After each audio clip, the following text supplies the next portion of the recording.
UP TET की हमारी जो गणित विषय की कक्षाएं चल रही हैं उसके अंतर्गत आज हमारा टॉपिक रहेगा संख्याओं का जोड़ना और घटाना।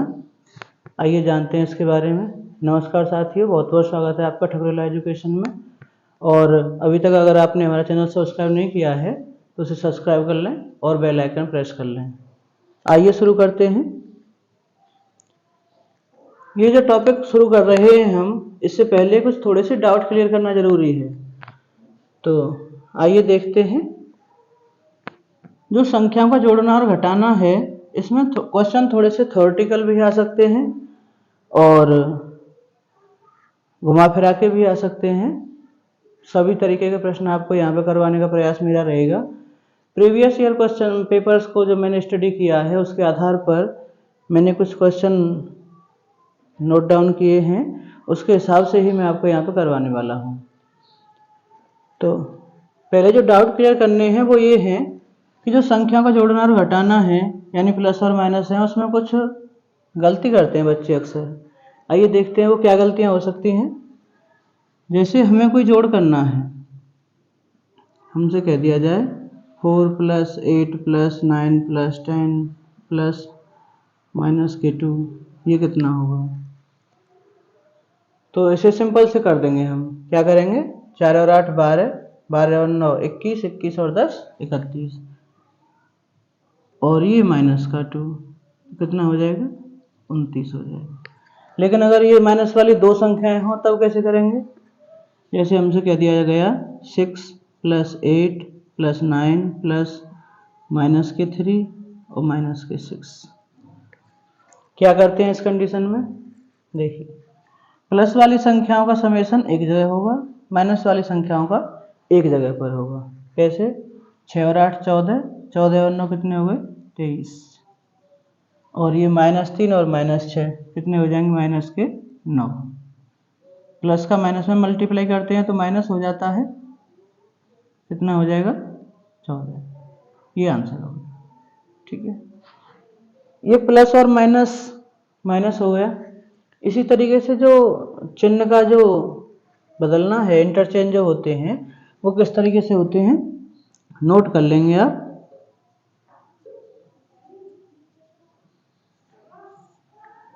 अगर हम प्लस का मल्टीप्लाई प्लस में करें तो जो रिजल्ट होगा वो प्लस होगा। माइनस का मल्टीप्लाई माइनस में करेंगे तो वो भी प्लस होगा। यानी दोनों चिन्ह अगर एक जैसे हैं तो उसका जो रिजल्ट रहेगा वो प्लस रहेगा। अगर पहला प्लस है और दूसरा माइनस है तो क्या हो जाएगा? माइनस। और अगर पहला माइनस हो तो पहला माइनस और दूसरा प्लस, तो क्या हो जाएगा? ये माइनस हो जाएगा। ठीक है, जैसे हमें कोई संख्या दे, जैसे इस तरीके से हमने यहाँ पे किया, प्लस का माइनस में किया तो माइनस हो गया।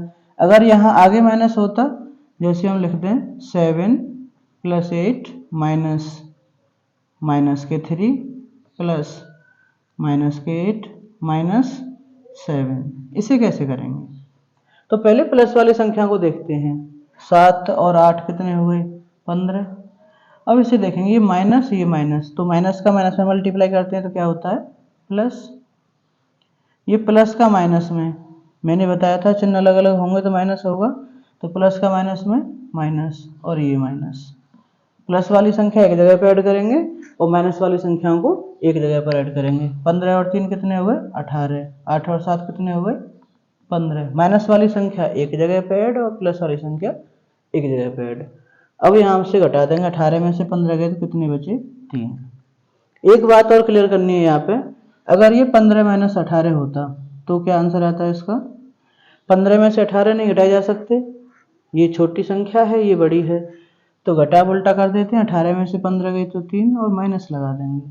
ठीक है, माइनस की संख्या बड़ी है तो माइनस के बचेंगे, ऐसे कर सकते हैं। प्लस की संख्या बड़ी है तो प्लस के बचेंगे। इसे ऐसे लिख देते -18 + 15, तब भी तो यही आंसर होता है इसका। ठीक है, आइए कुछ क्वेश्चंस देखते हैं। इस पर जोड़ने घटाने से संबंधित हमारे जो प्रीवियस ईयर में क्वेश्चंस आए हैं वो किस तरीके से हो सकते हैं, उसके डाउट क्लियर करते हैं।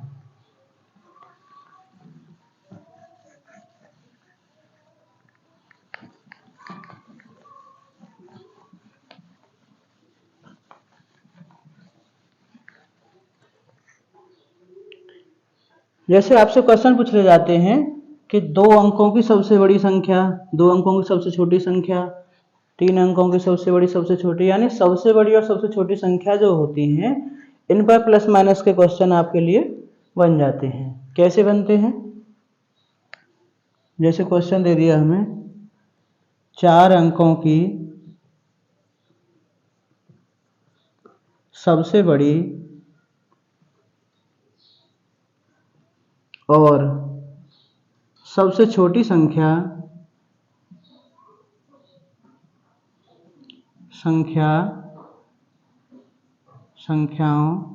का अंतर बताइए।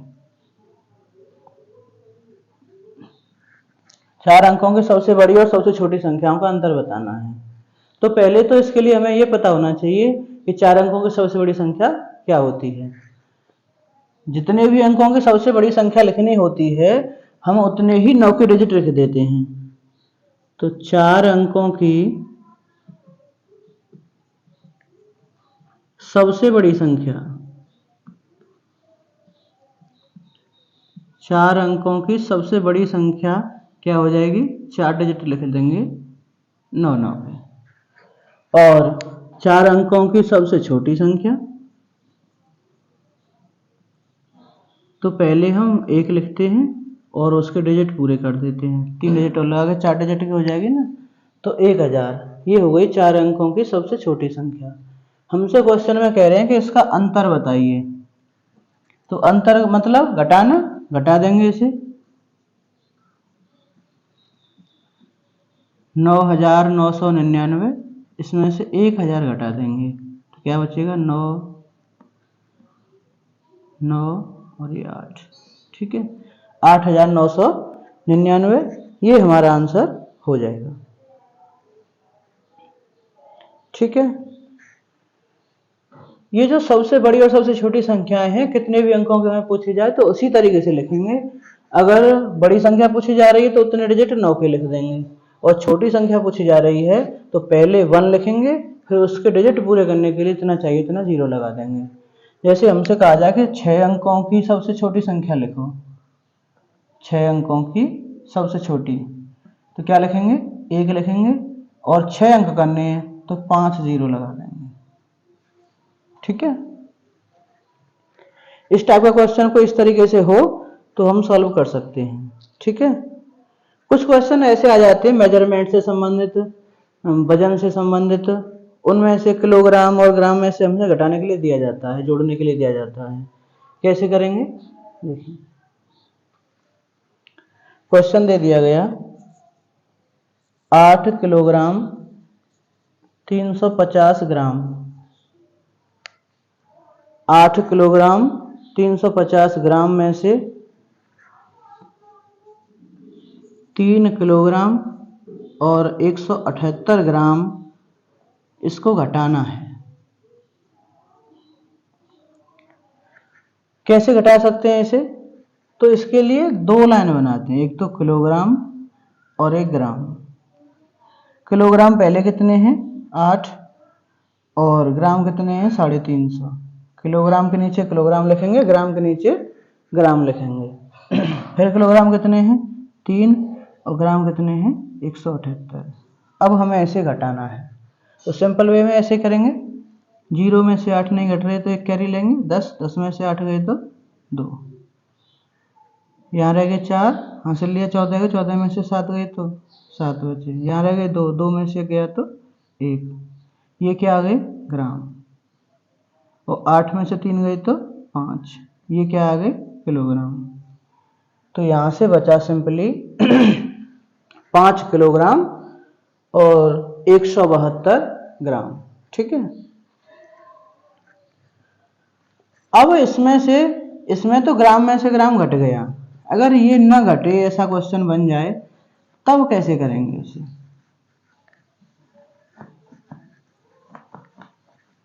जैसे हमसे क्वेश्चन कर दिया गया, यही क्वेश्चन हो कि 8 किलोग्राम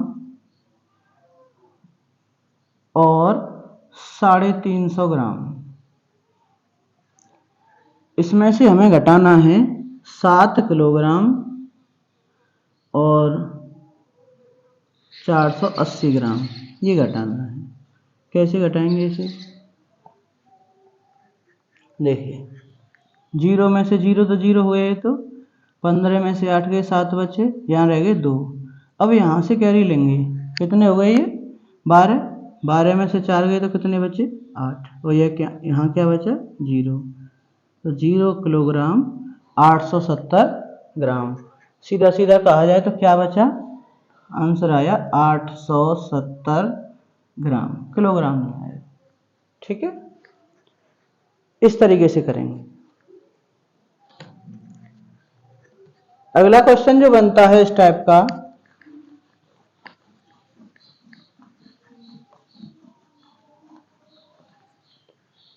क्वेश्चन दे दिया गया कि 10.5 मीटर लंबी रस्सी है कोई, एक 10.5 मीटर लंबी रस्सी 10.5 मीटर लंबी रस्सी से 4 सही 5/8 मीटर का टुकड़ा काटा गया।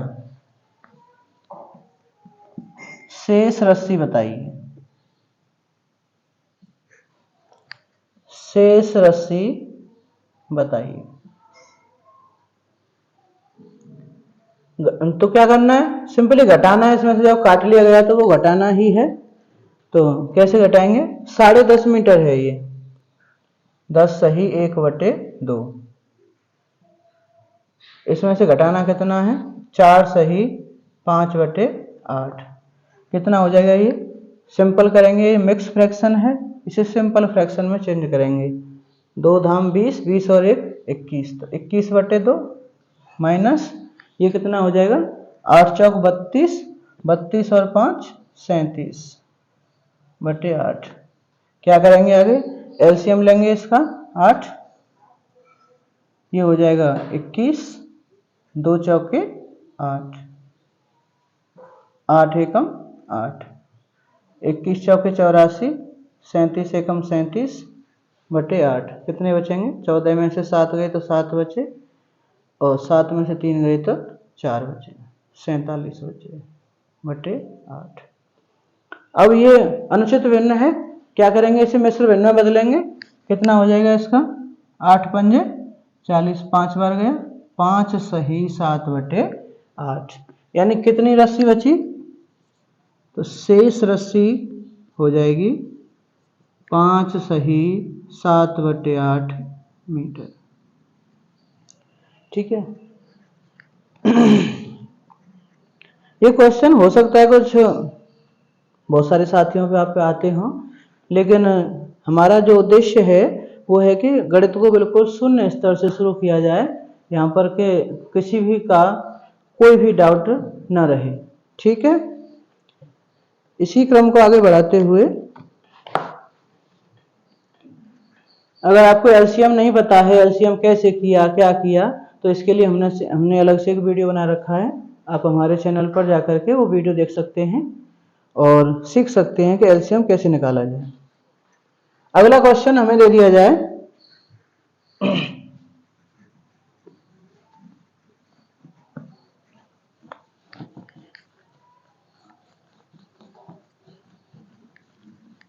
जब ये हमारा 2-3 टॉपिक पूरे हो जाएंगे तो उसके बाद फिर क्वेश्चन करवाए जाएंगे आपको, जो प्रीवियस ईयर क्वेश्चन पेपर्स हैं उनसे कुछ मॉडल क्वेश्चंस बना के उनसे इसका रिवीजन करवाया जाएगा, जिससे कि हमें आकलन हो सके कि हम कितना सीख चुके हैं और अभी कितना सीखना बाकी है। क्वेश्चन दे दिया जाए,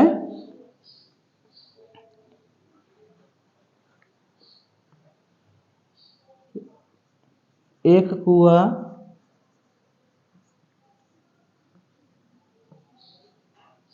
2 सही 3/8 मीटर गहरा है।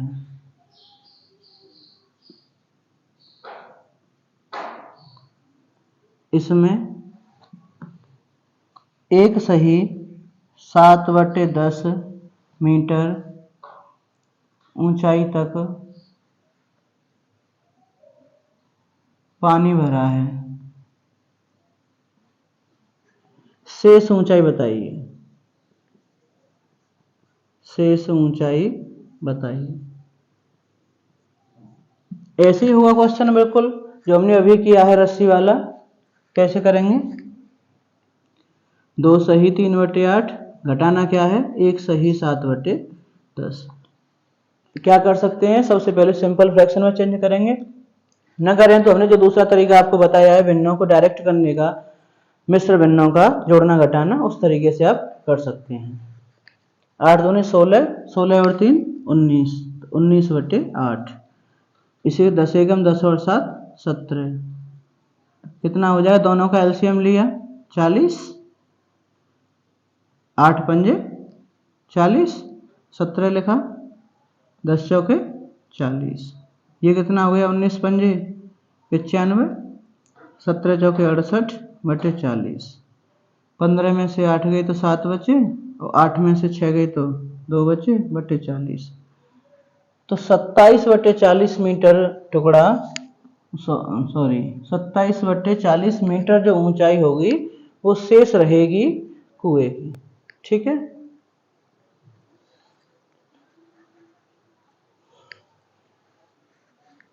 आगे नेक्स्ट क्वेश्चन।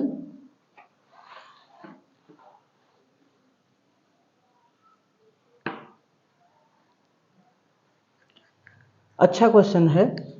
ये क्वेश्चन दे दिया गया 1 + 2 + 3 + 4 + 5 ...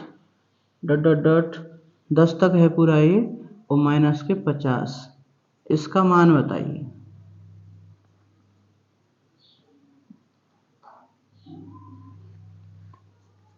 ठीक है। कैसे कर सकते हैं? एक तरीका तो ये है सबको जोड़ लिया जाए। जोड़ते हैं। 1 और 2 3, 3 और 3 6, 6 और 4 10, 10 और 5 15, 15 और 6 21, 21 और 28, 28 और 36, 36 और 9 45 और 10 55, और माइनस के 50 लिख ही रहे हैं। तो कितना बचा? 5। ये इस स्थिति में हो गया जब 10 संख्याएं लिखी हुई हैं। अगर संख्या में 100 दे रखी हूं, 90 दे रखी हूं, 150 200 संख्या दे रखी हूं, तो उस स्थिति में हम इस क्वेश्चन को कैसे सॉल्व कर सकते हैं? तो देखिए, इसके लिए एक तरीका अपनाते हैं, समांतर श्रेणी द्वारा इनका समेशन कर लेते हैं और फिर तब सॉल्व कर सकते हैं। समांतर श्रेणी से कैसे करते हैं?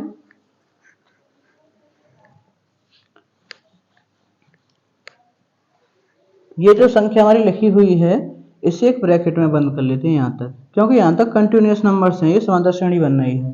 समांतर श्रेणी का मतलब है सम है अंतर जिसका, यानी समान अंतर है इनमें, 1 और 1 जोड़ के 2, 2 में 1 जोड़ के 3, 3 में 1 जोड़ के 4, 1 1 का अंतर है प्रत्येक पद में। तो इस श्रेणी को हम बोलेंगे समांतर श्रेणी। इसका योग कैसे करेंगे? इसके लिए हमें सबसे पहले प्रथम पद पता होना चाहिए। प्रथम पद, पहला पद, यानी कि इसे बोलते हैं ए समांतर श्रेणी में। ये कितना है? 1। फिर निकालते हैं इसका सार्वंतर। सार्वंतर को बोलते हैं स्मॉल डी। इसका मतलब है जो हर एक पद में जितना अंतर है, एक ही का अंतर है 1, तो कितना है? 1। अब इसमें समांतर श्रेणी के n पदों का योग वाला फॉर्मूला लगा देंगे। चाहे 100 पद हो, चाहे 200 पद हो, कितने भी पद हो, इस तरीके से उसे फाइंड कर सकते हैं। कैसे?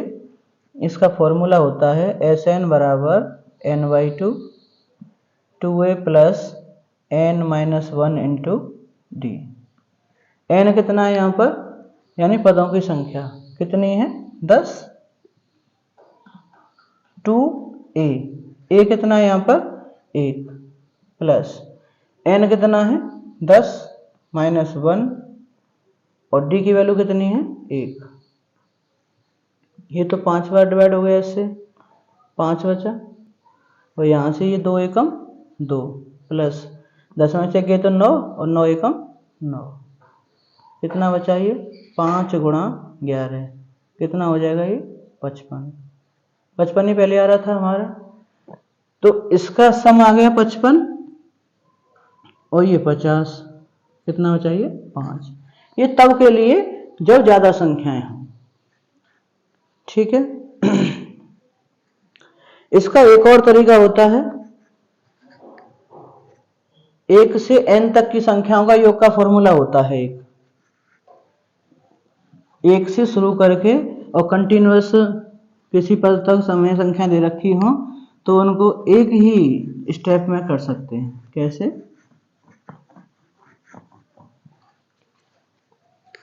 एक फॉर्मूला होता है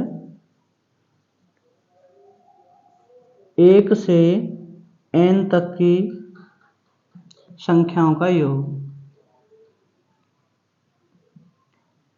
1 से n तक की संख्याओं का योग, इसका फॉर्मूला होता है n प्लस 1/2। n का मतलब होता है कितनी संख्याएं हैं। जैसे हमें 1 से 10 तक की संख्याओं के लिए निकालना है तो कितनी संख्याएं हैं, 10 लगाएंगे n की जगह पे। 10 प्लस 1 कितना हो जाएगा 11/2, 5 कितना हो गया 55। 1 से 100 तक की संख्याओं को निकालना है हमें, 1 से 100 तक की संख्या है तो n बराबर 100 लगाएंगे यहाँ पर। 100 गुणा 101/2, 50 बार कट गया इससे, तो इसका मल्टीप्लाई कर देंगे। 0 5 एकम 5, 0 5 एकम 5, तो 5050 हो जाएगा ये। इस तरीके से हमें जो उचित लगे उस तरीके से हम कर सकते हैं।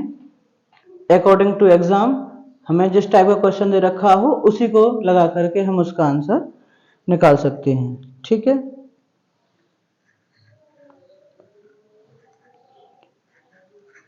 एक बार क्वेश्चन पूछा गया 4 माइनस 1/7, इसकी वैल्यू बताओ। ये तो हम फ्रैक्शन में सीख चुके हैं, लेकिन इसमें कंफ्यूज हो जाते हैं कि अब इसमें एलसीएम क्या निकालें। किसी ने ये क्वेश्चन नहीं किए होंगे एक भी बार, तो उसे थोड़ा सा डाउट हो सकता है। कैसे करेंगे इसे?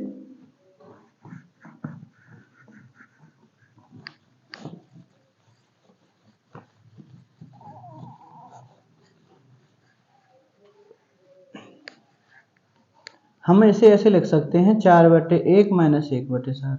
अब तो कर सकते हैं बहुत ही आसानी से, बिल्कुल। इसका और इसका एलसीएम 7, ये लिखा 1 7 7 और ये 7 एकम 7, ये हो गया 7 चौक 28 माइनस 1/7 कितना हो गया 27/7। भाग लगाएंगे इसका, 7 तिया 21 कितने बचे 6, ये हो गया 3 सही 6/7। हमें इसे डायरेक्ट करना आना चाहिए, इतना झमेला करने के बजाय हम इसे डायरेक्ट कर सकते हैं। कैसे करेंगे? 7 का 4 में मल्टीप्लाई, 7 चौक 28 कितना हो जाएगा ये 27/7। अगर इसे ऐसे लिखते हैं कि 1/7 माइनस 4, तब 7 का फिर इधर मल्टीप्लाई करेंगे, 1 माइनस 28/7 तो कितना हो जाएगा माइनस के 27/7, फिर ऐसे ही 7 तिया 21 माइनस के 3 सही 6/7, ठीक है। इस टाइप से आप कर सकते हैं। एक और क्वेश्चन है,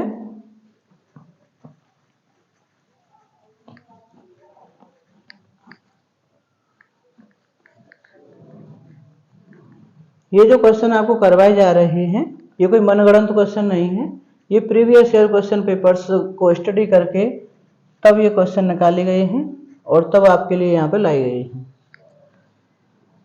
क्वेश्चन है, एक व्यक्ति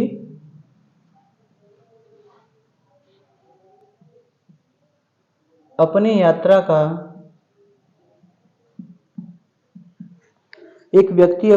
का 2/5 भाग ट्रेन से,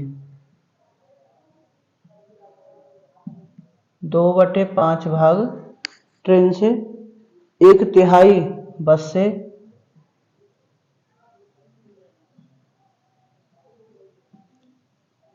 1/3 बस से और 1/4 कार से, 1/4 कार से, तथा शेष 3 किलोमीटर पैदल चला, शेष 3 किलोमीटर पैदल चला, तो उसकी यात्रा की कुल दूरी बताइए। तो उसकी यात्रा की कुल दूरी,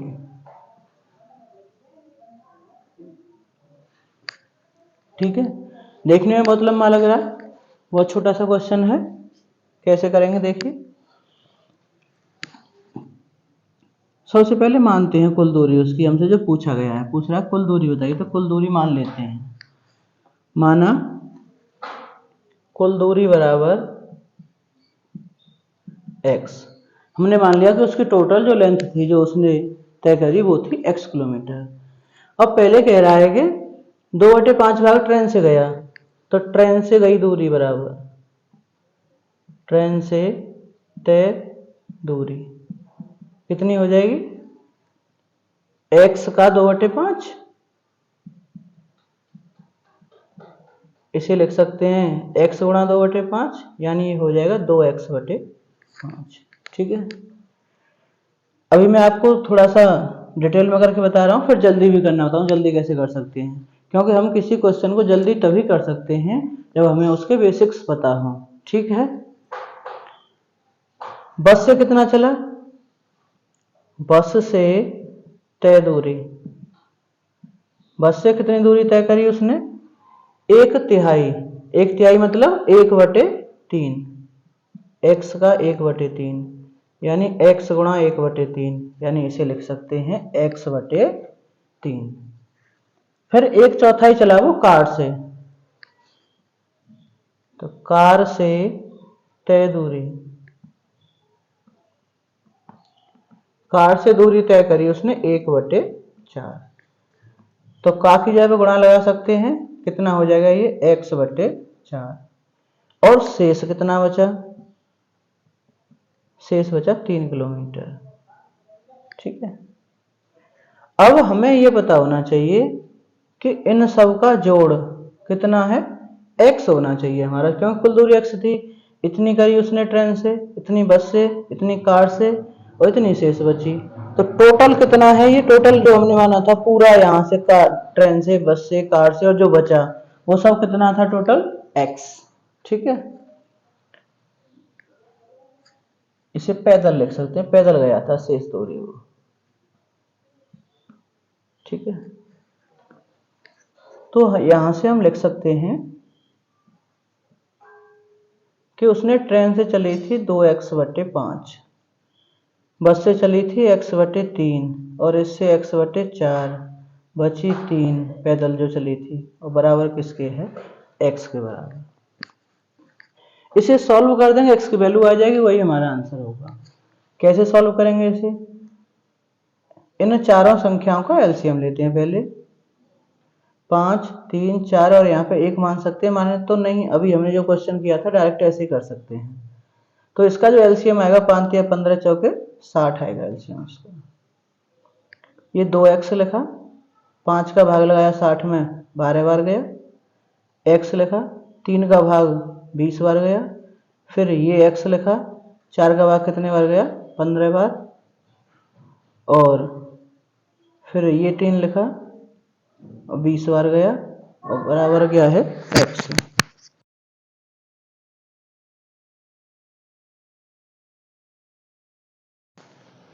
तो बराबर कितना हो गया ये, x।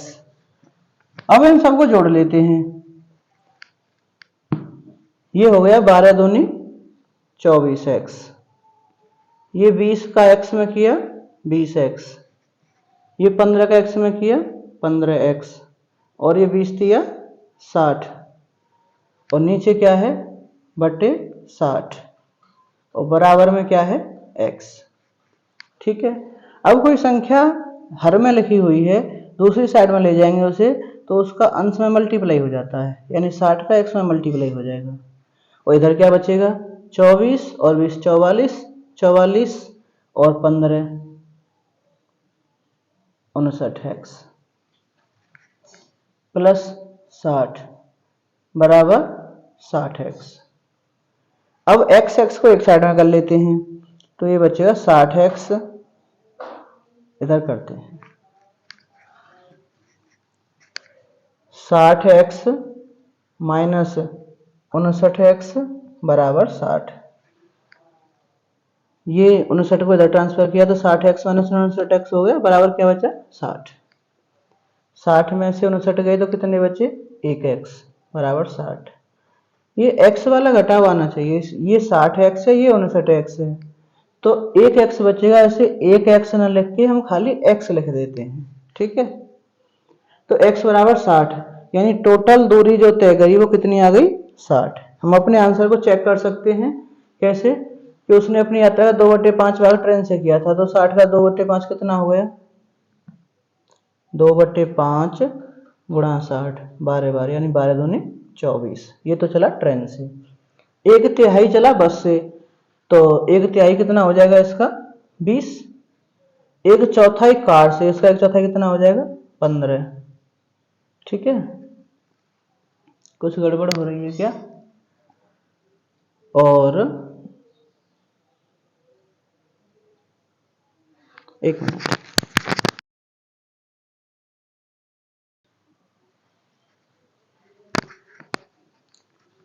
माफ कीजिएगा, यहाँ पे गणना करने में थोड़ी सी मिस्टेक हुई। ये हमने जो लिखा है 3 गुणा 20, ये 60 जब एलसीएम आएगा 60 का मल्टीप्लाई करेंगे 30 में तो 60 आएगा यहाँ पर, ये गलत हो रखा है हमारा। यहाँ पे 60 होगा तो ये कितना हो जाएगा 180, ये 180 तो यहाँ पे भी 180 और जब ये 180 होगा तो यहाँ पे 180 और ये भी आएगा 180, यानी टोटल उसकी जो दूरी आएगी 180 किलोमीटर।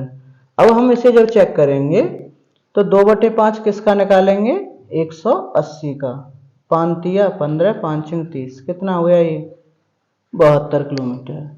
इसका 1/3 वो बस से जाता है तो 1/3 कितना हो जाएगा इसका 60।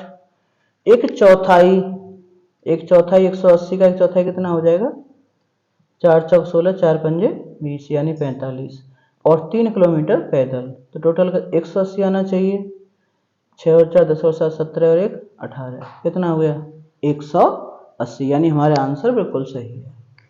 अब ये इतना टाइम तो हमें पेपर में नहीं मिलेगा, इसे जल्दी करना हो तो हम कैसे कर सकते हैं देखिए।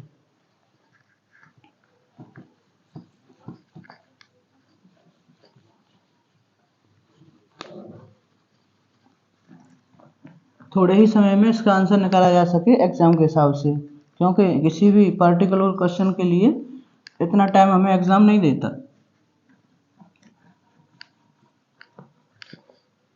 देखिए कैसे करेंगे। तो 2/5 यात्रा करी उसने ट्रेन से तो 2/5, 1/3 करी उसने बस से और 1/4 करी उसने कार से और टोटल मान लेते हैं हम 1 थी उसकी तो -1 में से इसे घटाएंगे सबको बराबर 3, यानी टोटल दूरी 1 थी और उसमें से ये सब जो दूरी चली उसे घटा दिया तो कितना आना चाहिए जो उसने पैदल चला था 3। ये इसका एलसीएम लेंगे कितना हो जाएगा 60, 12 पंजे 60 तो 12 बार गया भाग इसमें और ये 3 20 60 20 बार गया और ये 15 चौके 60 15 बार गया बराबर 3। तो 1 माइनस ये 12 दूनी 24 20 एकम 20 और 15 एकम 15 बटे 60 बराबर 3। अब इसका 60 एलसीएम लेंगे तो ये हो जाएगा 60 एकम 60 और ये सब कितना हो गया 59, 24 और 20 44 और 15 59 बटे 60 बराबर 3। तो यहाँ से क्या बचा 1 और यहाँ से क्या बचा 180, यानी जो एक था हमारा वो किसके बराबर है, 180 के बराबर। एक ही तो मानी थी हमने टोटल दूरी उसकी, तो वो 180 आ गया। इस तरीके से हम डायरेक्ट ही कर सकते हैं, इतना न लिख करके उसे। ठीक है, इस पर और भी कई सारे क्वेश्चंस बन सकते हैं।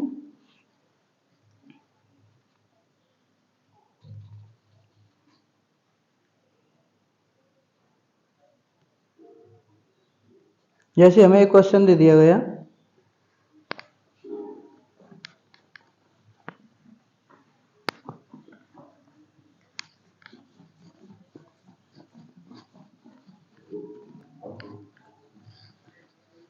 एक सही 1/2 प्लस 11 सही 1/2 प्लस 111 सही 1/2 प्लस 1111 सही 1/2, इसकी वैल्यू निकालिए।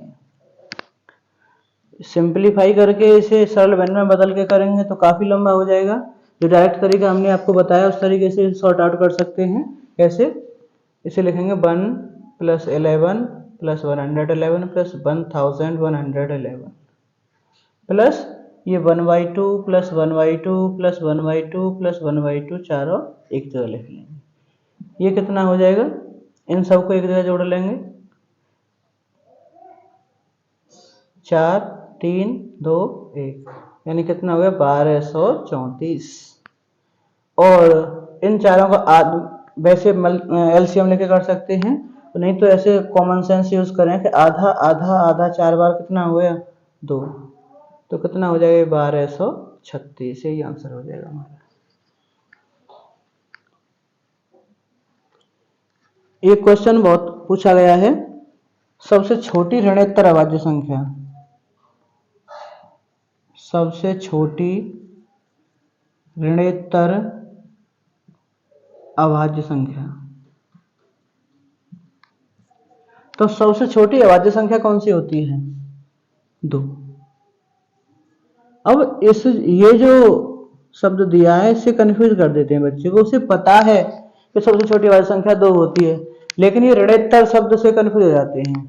ऋणोत्तर का मतलब है ऋण प्लस इतर, यानी माइनस वाली संख्याओं से अलग जो संख्याएं हैं वो ऋणोत्तर संख्या कहलाती हैं।